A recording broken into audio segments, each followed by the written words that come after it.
சில நேரம் நம்ம வாழ்க்கையில் சர்ப்ரைஸாக மிராக்கிள் மாதிரி ஒரு நிமிஷம் வருங்க.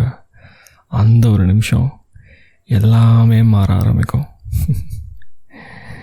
வணக்கம், நீங்கள் கேட்க ஆரம்பிச்சிருக்குது தமிழ் ஆடியோ கதைகள். நான் உங்கள் ஆர்ஜே ஹரிஷ். அந்த நாள் சாயந்தரம் ஆஃபீஸில் எல்லோரும் கிளம்பிட்டாங்க. சாதாரணமாக தான் இருந்துச்சு. பட் அந்த நாள் நம்மளோட கார்த்திக் ஹீரோவுக்கு சாதாரணமான நாள் இல்லைங்க. ஏன்னா அவருக்கு ஒரு ஃபோன் கால் வருது, சரிங்களா? அந்த ஒரு ஃபோன் கால்னால் நம்ம ஜோயிக்கு பல மாற்றங்கள் ஏற்பட்டுச்சு. புரியல, விவரமாக சொல்கிறேன் வாங்க. ஸோ 7:30 மணி இருக்கும். எல்லோரும் 6:30 அந்த நேரத்துக்கே கிளம்பிடுவாங்க. பட் நம்மால் தான் கொஞ்சம் எக்ஸ்ட்ராவாக வேலை பார்க்குறது. வீட்டுக்கு போய் என்ன பண்ண போகிறோம், இருக்கிற ஏசியை ஏன் வீணடிக்கணும், வீட்டில் போய் கரண்ட்டை மிச்சப்படுத்தலாம் அப்படின்னு சொல்லி கொஞ்சம் எக்ஸ்ட்ராவாக இங்கேருந்து வேலை பார்க்குற ஆள் நம்ம கார்த்திக். அப்படி உட்காந்து ஒர்க் பண்ணிகிட்ருக்கும் பொழுது அவங்க ஊர்லேருந்து ஃபோன் வருது. அவங்க அம்மா கிட்டே இருந்து என்ன அப்படின்னு பார்த்தா அவர் பரபரப்பாக பேசுகிறாரு. அதுக்கு மேலே ஃபோனில் அந்த பக்கம் யார் என்ன பேசுகிறான்னு தெரியல. இந்த விஷயத்த நம்ம ஜோயி பார்க்குறாங்க. ஓகே, ஃபோன் வைப்ரேட் ஆகுது. கார்த்திக் ஃபோன் எடுக்கிறாரு. ஹலோ, என்னாச்சு? இப்போவே வா, 11 மணிக்குள்ளே கட்டணுமா? சரி, நான் பார்க்குறேன், நீங்கள் எதுவும் யோசிக்க வேண்டாம், சரிம்மா அப்படின்னு சொல்லிட்டு ஃபோனை வைக்கிறாரு. அதுக்கப்புறம் பரபரன்னு இருக்கிறாரு.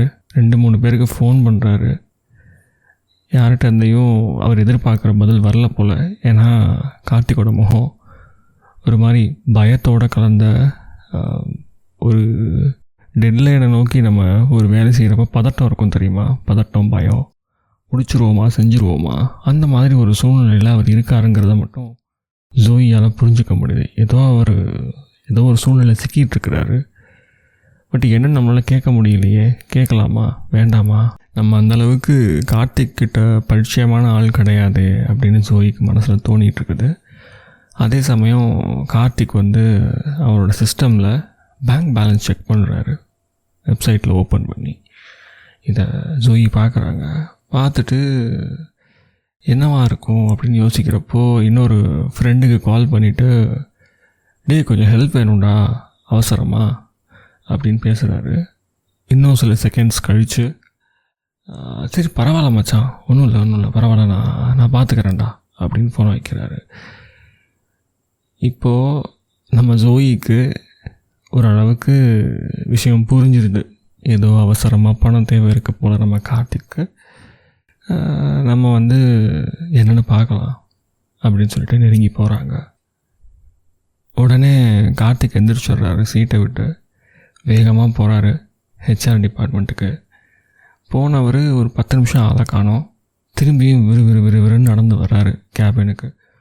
நடந்து உட்காந்துட்டு தலையை சொரிஞ்சிட்டு ஸ்க்ரீனை பார்த்துட்டு என்ன பண்ணலாம்னு யோசிச்சுருக்காரு. பரபரப்பாகவே இருக்கிறாரு. காலெலாம் தட்டிக்கினே கீழே என்ன பண்ணலாம், எது பண்ணலாம், எப்படி இதை அரேஞ்ச் பண்ணலாம் அப்படிங்கிற ஒரு யோசனையிலே இருக்கிறாரு. அந்த சமயம் ஜோயி, சரி இப்பையும் கேட்குறேன்னா சரியாக இருக்காது, கார்த்திக் நம்மள்ட்ட கேட்குற மாதிரி ஒரு சூழ்நிலையாக இருந்துச்சு, நம்ம பழகிருந்தோம்னா நேரத்துக்கு நம்மள்ட்டே கேட்டிருப்பான் என்ன விஷயம்னு. பட் இதுக்கு மேலே நம்ம டிலே பண்ண வேண்டாம், ஏதோ பண்ணிட்டு வந்திருக்கிறான், எங்கேயோ போயிருக்கிறான், பட் அது சரியாக வரல அப்படின்னு சொல்லிட்டு போயிட்டு, கார்த்திக் இஸ் எவ்ரிதிங் ஃபைன் அப்படின்னு ஜோயி கேட்குறாங்க. இல்லை Joey, nothing, I'm fine, I'm all right அப்படின்னு கார்த்திக் பதில் சொல்ல. இல்லை Karthik, you don't seem to be okay, நீங்கள் வாட் இஸ் இட் ஹேப்பனிங் அப்படின்னு கேட்குறாங்க. மறுபடியும் கொஞ்சம் வேகமாக கேட்குறாங்க ஜோயி. இல்லைங்க ஜோயி, ஆக்சுவலாக ஊரில் அம்மாச்சிக்கு உடம்பு சரியில்லை, ஹாஸ்பிட்டலில் அட்மிட் பண்ணியிருக்கிறாங்க. இன்றைக்கி உடனே நைட்டு 11 மணிக்குள்ளே பைசா காட்டணும்னு சொல்கிறாங்க. அது அர்ஜென்ட்டாக என்னால் அரேஞ்ச் பண்ண முடியல. இது வேறு கொஞ்சம் கிட்டத்தட்ட மாத கடைசி நெருங்கிடுச்சு. எனக்கு பாதி மாதத்துக்கு மேலே பேலன்ஸ் நிற்காது. சரி, எனக்கு தெரிஞ்ச 2-3 ஃப்ரெண்ட்ஸ் இருக்கிறாங்க, அவங்களுக்கும் ஃபோன் அடித்து பார்த்தேன், என் ரூம்மேட்கிட்டேயோ அரேஞ்ச் பண்ண முடியல. சரி என்ன பண்ணலாம் அப்படின்னு யோசிச்சுட்டு இருக்கும்பொழுது திடீர்னு எனக்கு நம்ம ஹெச்ஆர் கிட்ட வாங்கலாம் அப்படின்னு யோசனை வந்துச்சு. எனக்கு கேட்டு தான் பார்ப்போமே அப்படின்னு சொல்லிட்டு தான் நான் போனேன் இப்போது. பட் அங்கே போனால் டிபார்ட்மெண்ட்டில் யாருமே இல்லை. அதுக்கப்புறம் ஹெச்ஆர் டைம் கால் பண்ணி பேசினேன் மேனேஜர்கிட்ட. அவர் நீங்கள் மெயில் போடுங்க, ஒரு 2-3 நாளில் அப்ரூவல் பண்ணிடலாங்க அப்படிங்கிற மாதிரி அவர் சொல்லிட்டு ஃபோனை வச்சுட்டாரு. பட் என்னோடய அர்ஜென்சி அவருக்கு புரியல. ஸோ அதான் என்ன அர்ஜெண்ட்டாக லோன் வேணும்னு சொல்லி தான் நான் வந்துட்டு அவருக்கு ஃபோனே பண்ணேன். So Karthik, first listen to me. நம்மளால் அதை ஹேண்டில் பண்ண முடியும், சரிங்களா? என்ன வந்துட்டு ட்ரான்ஸ்ஃபர் பண்ணணும்னு சொல்லி கேட்டுருக்குறாங்க. 30,000 கேட்குறாங்க. ஸோ இன்றைக்கி 11 o'clock கட்டணும் ஹாஸ்பிட்டலில். சரி, நீங்கள் முதல்ல இவ்வளோ டென்ஷனாக இருக்காதீங்க, தாங்க தண்ணி குடிங்க. சுவி, நான் இப்போ எப்படி அரேஞ்ச் பண்ணுவேன்? நீங்கள் பாட்டுக்கு ஈஸியாக சொல்லிகிட்ருக்கீங்க. குடிங்க கார்த்திக், தாங்க.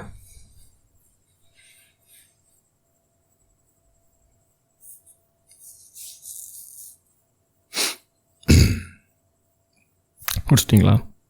ஓகே. உங்களோட மொபைல் நம்பர் அதே தானே? உங்கள் பேங்க் நம்பருக்கும் கனெக்ட் ஆகிருக்க மொபைல் நம்பர் இல்லையா கார்த்திக்? ஆமாம் சோய். சரி, நீங்கள் உங்கள் மொபைல் செக் பண்ணுங்கள், எஸ்எம்எஸ் வந்திருக்கான்னு ஒரு நிமிஷம் பாருங்கள். என்ன சொல்கிறீங்க? ஜூவி, ஐ காட் அ மெசேஜ். க்ரெடிட்டாக இருக்குது 50,000 சொல்லிட்டு.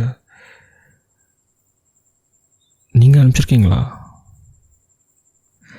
கார்த்திக், ஃபஸ்ட்டு முதல்ல பணத்தை அனுப்புங்க வீட்டுக்கு. ஜூயி, ஆக்சுவலாக 30,000 தாங்க வேணும். நீங்கள் 50,000 தப்பாக கேட்டுக்கிட்டீங்கன்னு நினைக்கிறேன். எதுக்கு 20,000? கார்த்திக், ஃபஸ்ட்டு அனுப்புங்க. நீங்கள் ரூபா அனுப்பிச்சிட்டதுக்கப்புறம் அம்மாவுக்கு கூப்பிட்டு சொல்லுங்கள். அதுக்கப்புறம் என்கிட்ட வாங்க பேசுகிறதுக்கு. We will sit out and talk for some time. Okay, first அந்த வேலையை முடிங்க. ஃபோன் பண்ணி ட்ரான்ஸ்ஃபர் பண்ணிட்டு ஃபோன் பண்ணி சொல்லுங்கள் கார்த்திக். Okay okay sorry. விறுவிறுன்னு ஃபோன் நம்பர் எடுக்கிறாரு.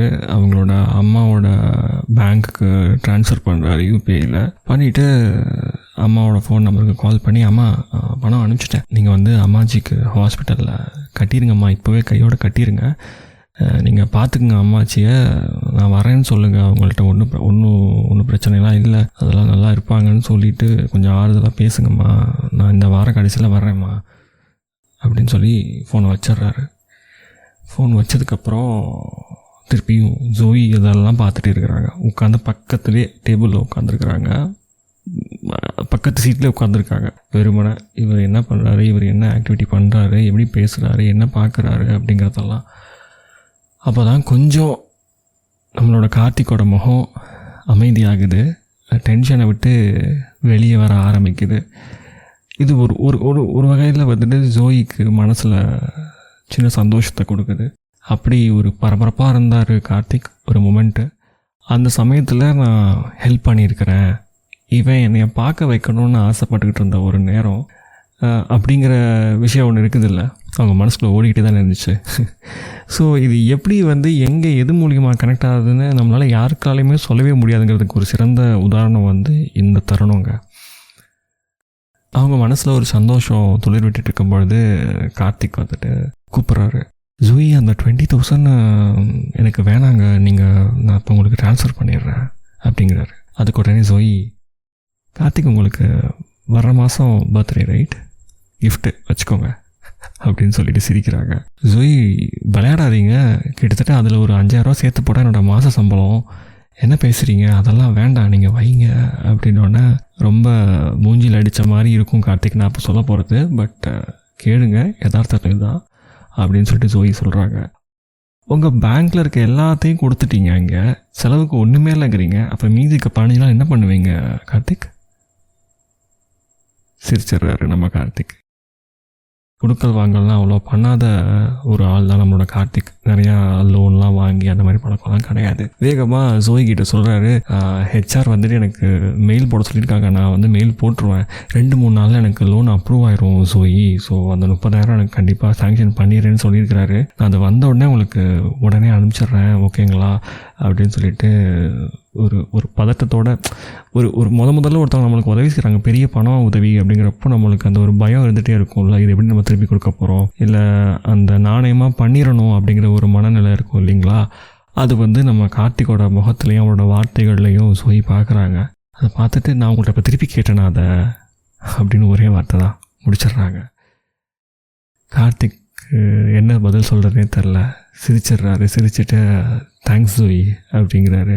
அதுக்கு ஜோயி என்னை தேங்க்ஸ்லாம் சொல்ல வேண்டாம், அதுக்கு பதிலாக நீ வேறு ஒன்று செய்யணும் கார்த்திக் அப்படின்னு சொல்கிறாங்க. என்னங்க ஜோயி தேங்க்ஸ் வேணான்னு சொல்கிறீங்க, இவ்வளோ பெரிய உதவி செஞ்சுட்டு, சரி சொல்லுங்கள் என்ன நான் செய்யணும் அப்படின்னு கேட்டோடனே ஜோயி சொல்கிறாங்க, இனிமே வாங்க போங்க நீங்கன்னு என்னை கூப்பிடாதீங்க கார்த்திக், ஓகே, நீ வா போன்னு என்னை கூப்பிட்டா போதும்.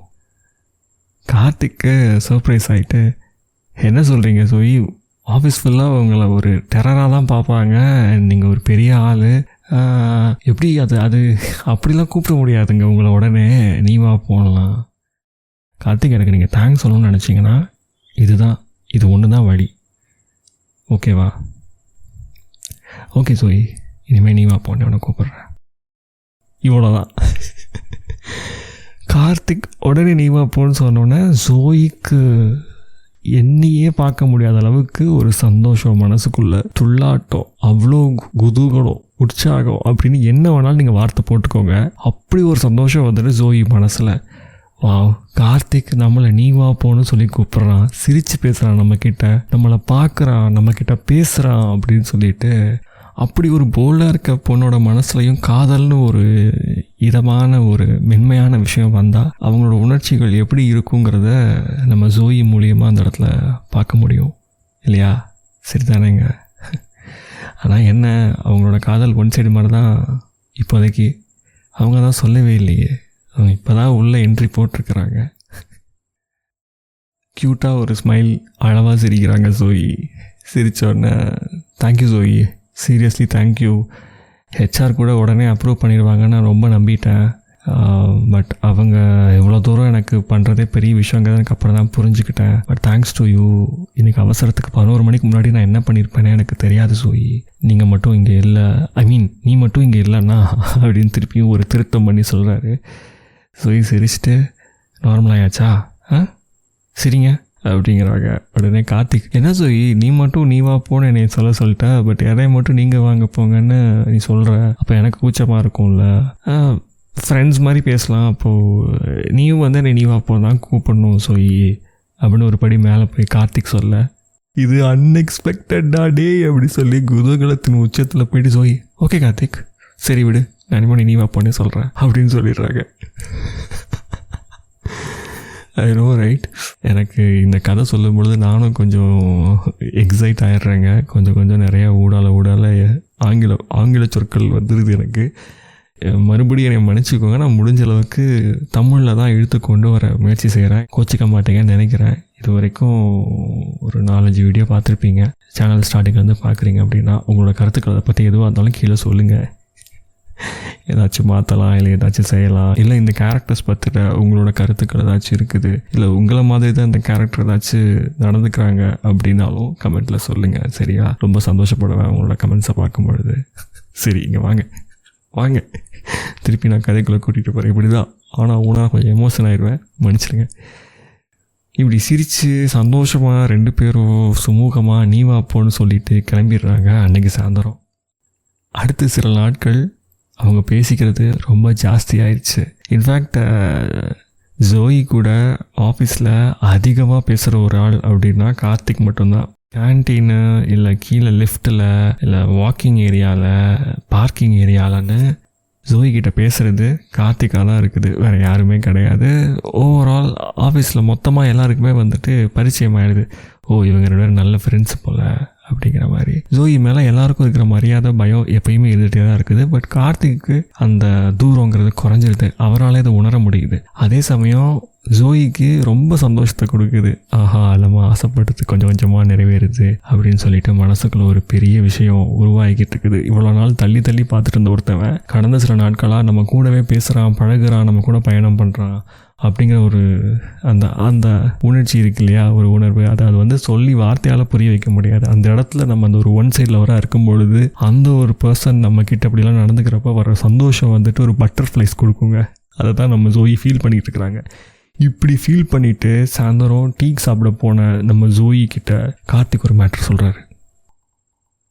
ஜோயி, சொல்லு கார்த்திக், ஒரு விஷயம் சொல்லணும் உங்ககிட்ட. ஒரு பொண்ணு இருக்கா சரியா, அவகிட்ட நான் பேசணும்னு ரொம்ப நாளாக யோசிச்சுட்ருக்கேன் ஒரு விஷயத்தை பற்றி. ஆனால் அது எப்படி ஸ்டார்ட் பண்ணுறதுனே தெரியல அப்படின்னு சொல்லிட்டு பாஸ் பண்ணிடுறாரு.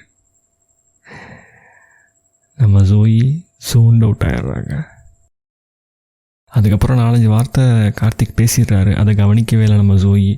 டக்குன்னு ஷோல்டர் 2 அடி அடித்து, ஜோயி கேளு, நான் பேசிகிட்டு இருக்கேன், இங்கே பாரு அப்படிங்கிறாரு.